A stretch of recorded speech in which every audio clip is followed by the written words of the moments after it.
So the Metropolitan Police are under fire again, being accused of double standards once more. Another pro-Palestine demo seems to have got away with things that perhaps other protesters wouldn't have. So there's some video footage of protesters climbing on top of a First World War memorial this week, and police officers essentially standing around doing nothing. Later saying that no laws had been broken. It's not illegal to be disrespectful, the Metropolitan Police said. Now, Tom, that will be news to the many thousands of people who have been arrested for being disrespectful over the years. Well, there is that. I mean, but also in relation to those memorials itself, I mean, wasn't it your man from Pink Floyd's son was arrested? Charlie Gilmore. Charlie Gilmore, who was, is it David Gilmore is his father? Yeah. Who was caught trying to climb up one of the flags on the monument and was given a pretty decent sentence for doing so not that long ago. So for the police to turn around and say obviously no crimes have been committed, it's not a crime to be disrespectful. Disrespect is not really what we're talking about here as well. You're talking about kind of criminal damage in effect. But it has really been one of the more glaring examples of the sort of gaslighting that's been going on with the Metropolitan Police in relation to these protests, where for whatever reason they feel unwilling, incapable to police even violent or damaging behaviour, shall we say. Effectively, they'll often, if people are rounding on one individual because they're there waving an Israel flag or whatever, they'll remove the individual with the Israel flag. If there's something like this has happened, they'll try and turn a blind eye for it. Some of it I understand if you've got a large amount of people in a particular place and you could actually escalate matters. I know all these concerns are coming into play sometimes. But when you stack it up against similar cases in times past in which clearly crimes have been dealt with in a different way, it just continues to strike people that the Metropolitan Police in particular are, particularly with how they're talking to the public, just making it up as they go along. Yeah.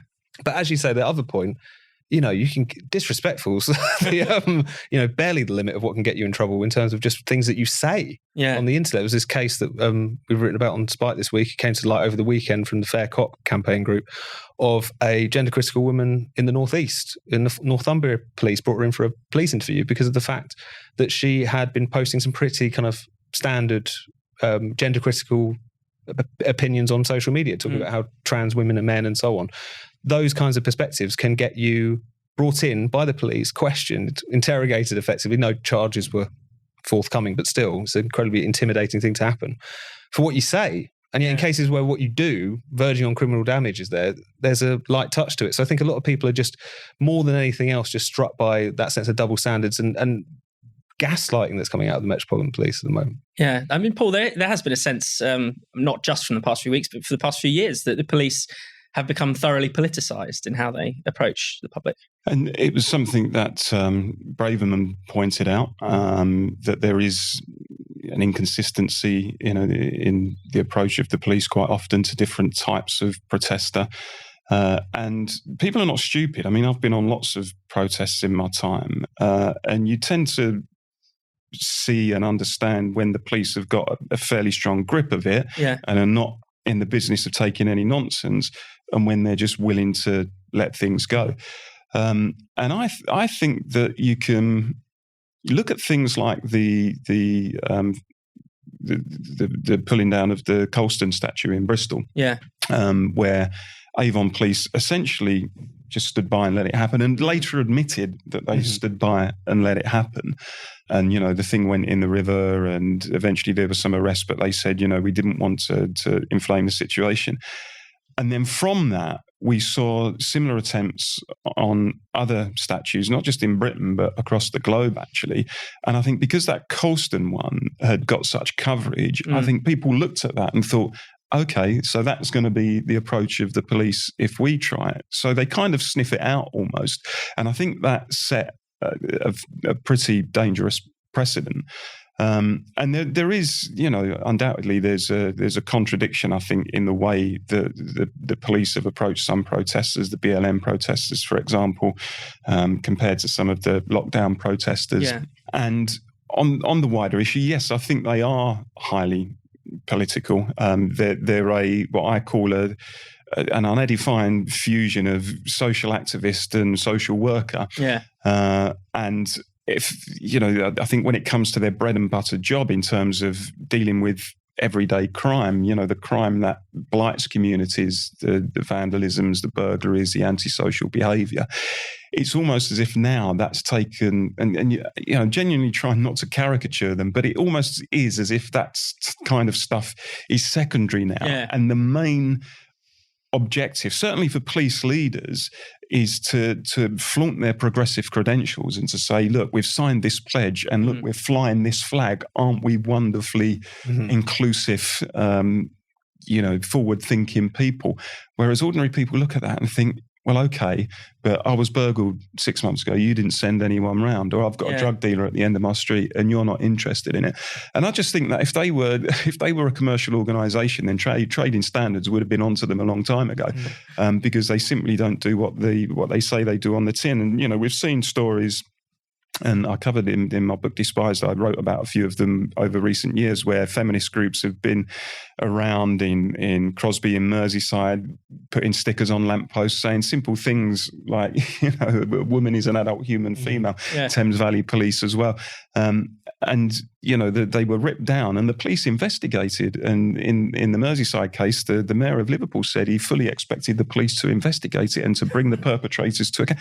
So people stating simple biological truths, whether it's with stickers or on social media, are brought to book and have the resources of the police turned against them. You can't do that.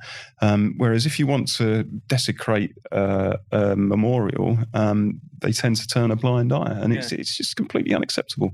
And Tom, obviously in cases of speech, we don't want to see equal opportunities, arrests and crackdowns. We want there to be no arrests and crackdowns for what people say, essentially. No, I think that's a very important point. It's not the existence of double standards doesn't mean you should just crack down more evenly and then everything will be absolutely fine.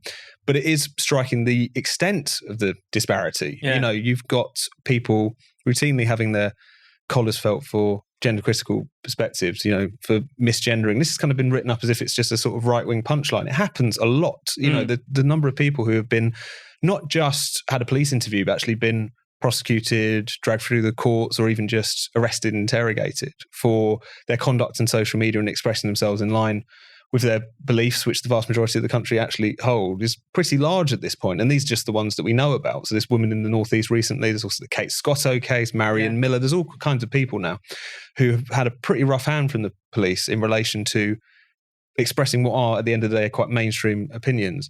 And then if you look at the disparity on the other side, where you have the police offering, 18 different definitions of jihad when they're confronted by Hizb ut-Tahrir supporters calling for it on the streets of London. Yeah. The gap is so extreme that it really does raise a lot of questions about how, almost without noticing it, the police has taken on a certain kind of political hue. That it unconscious bias, they call it. It's a very good way of putting it. All that unconscious bias training is completely backfired. It's instilled in them a very strong unconscious bias. And I think that actually reading the transcript, because Faircott put it out, this woman in the Northeast who was being interviewed by the police, of the not just the police officer, but also her brief, the solicitor she'd been given to, represent her, is fascinating, because you just see that they quite naturally think that there are certain things one shouldn't say, that it's basically an offence to be offensive, that at the end of it, you've got the lawyer turn to him and say, I've advised my client that she should probably avoid expressing these things in the future because that's the way of the world these days. It's the water that they swim in now. In a really stark way. But going back to double standards, of course, that just because of the fact that those double standards are rank and extreme, and just because it seems so out of whack with what one group of people are being arrested for saying, as opposed to one group of people who are definitely not being arrested for saying much more extreme things, the last thing we need is sort of tit for tat censorship, demanding that the police just crack down more evenly. Because I think it's a real danger that in politics more broadly, that it will continue to legitimize censorship, whether it's state censorship, cancel culture, whatever, as just a kind of legitimate weapon that everyone wields. And I think that'd be a very bad road to go down, definitely. And very finally, Paul, I mean, could this get even worse with Labour? I mean, there are plans to treat essentially anti-trans speech or gender critical speech almost as a hate crime on a par with racial hatred, which could mean potential prison sentences. There's a Race Equality Act in the offing. We don't quite know what that means, but doesn't sound positive for free speech. Could it maybe even get worse? It could do. There's every possibility of that. Look, the left are immersed in this stuff. They're immersed in the kind of equality, diversity, inclusion stuff, often to the expense of other important issues, socio-economic challenges that we face. And the whole thing, I think, is almost like a ratchet effect where, you know, one particular initiative is launched and the objective is achieved, and then, you know, let's not rest there. Let's see what's the next thing. You know, let's drive forwards. What's the next thing we can do? And the problem is that when you're on that kind of never-ending treadmill, if you like, then there's no end to it, and that's when things become even more extreme with, you know, pronouns on badges and that sort of thing. The current leadership of the Labour Party, I think, have backed away from some of the wilder policy positions, especially on some of the trans stuff in recent times, because I think they realise that, you know, this sort of thing doesn't particularly go down well out there in the country, particularly places like the Red Wall that they need to win back. But I know from experience that much of the Labour movement is completely behind some of this stuff, some of this fringe stuff. And, you know, going back to Tom's point, I mean, I work in public service, and I know there is a culture of fear in public services, and people kind of go along with it, not because, I mean, I speak to people in corners and people whisper and whatever, and lots of people know it's absolutely crackpot stuff, but they just think, look, I just don't want to put my head above the parapet because I might be called in and I might be disciplined or I might not get promotion. And, you know, there's such an obsession, particularly in public services, with this sort of stuff, that unless you are absolutely on the ball with every dot and comma of, you know, the organisation's policy position around diversity, equality and inclusion, etc., then your career won't go any further. I just think that's distinctly unhealthy.